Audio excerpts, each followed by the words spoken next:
Joining me to talk about this issue is Jamie Raskin, Maryland State Senator and Senior Fellow, the People for the American Way, which recently released a report on the outside corporatist groups who stole the 2010 election, thanks to the Citizens United decision of the Supreme Court. Jamie, welcome. Thanks for having me, Thom. Great to have you with us. Tell us what's in your report.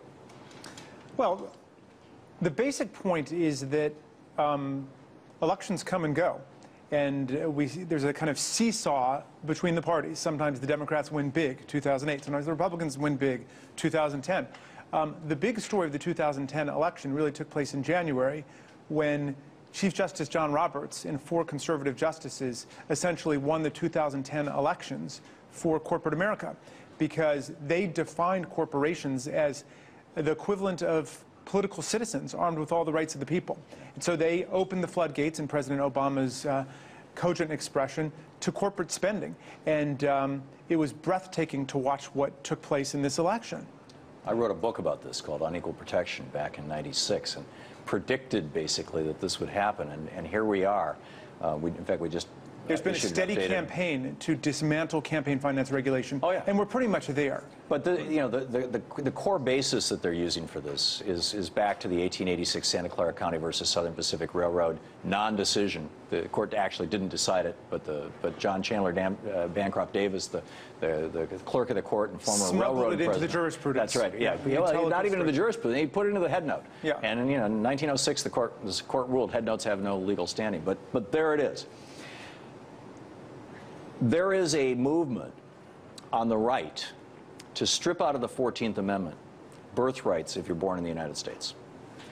It's in the same paragraph where it says no person shall be denied equal protection under the law, and because it doesn't say natural person, corporations are saying that includes us, we're artificial persons.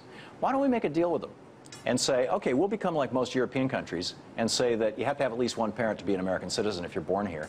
In exchange for that, put the word natural before the word person, and together we'll amend the 14th Amendment. You think that's possible? The problem is that they're trying to overrule the sentence which overruled the Dred Scott decision.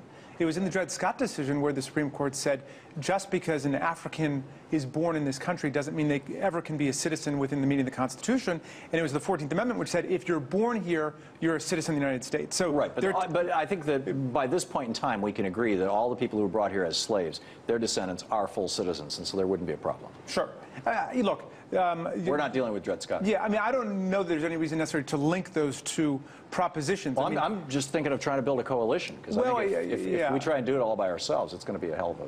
I mean, I think that I don't see any appetite among the corporations to turn the clock back to essentially 2 centuries of jurisprudence, which was accepted by conservative and liberal justices alike. I mean, Chief Justice John Marshall said that a corporation is an intangible thing, invisible, and knowing only the rights given to it by the state legislature. Right. Chief Justice Rehnquist very strongly took the position in the Bellotti decision that a corporation doesn't have political rights. Right, he was pushing back. He was pushing back really hard. Very much so. And so the Roberts Court is considerably to the right of any conservative justices that have come before.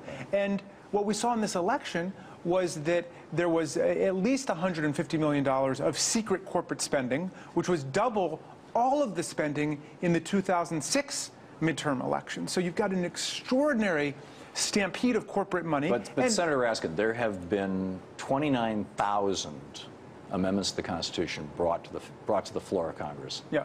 And we have what? 29 of them altogether, or 30, or what? Well, we would hope for altogether, 28. 28, yeah, that have actually passed. Yeah. The odds are really against us. Correct. Are there any legislative remedies? You know, in the minute or so we have left, the Disclose Act at least would get us back to letting the sunshine in, so we know who's giving what. But the Republicans are blocking that in the Senate. They are blocking that. And they'll continue to. You know, I think we need to get people to focus on the fact that we had 3 huge corporate catastrophes preceding this election: the BP oil spill, the Massey Corporation's collapsing mines, and of course the devastation on Wall Street with AIG and Goldman Sachs. Right. That should have been the content of this campaign. Instead, what we had was a wall of corporate propaganda paid for by secret money mobilized by Karl Rove and other Republican operatives that channeled the money into 501c4s and completely changed the subject and brought up completely absurd and ridiculous things, claiming that the Democrats had voted to give Viagra to convicted rapists, and completely absurd things. But that's what that money is paying for. Right. And the Supreme Court has engineered this situation. Congressman DeFazio is suggesting we should impeach Justice Alito, or John Roberts, rather, for lying during his confirmation hearings. Well, I'd add Alito to that. Yeah. It seems like... well, the premise of their nomination and the whole basis of their confirmation hearings was judicial minimalism. We'll go step by step. Right. And they we'll take it slow. And they did. And they took in fact, they took a narrow case and they blew it. Senator, we're out of time, but thank you so much for being here. My pleasure. Keep up the great work. Thank you very much, for the American Way. It's a great organization, a very important organization. Corporations are trying to rig the game, and unfortunately, the Roberts Court is helping them. That's why it's important for organizations like People for the American Way to continue to hold their feet to the fire.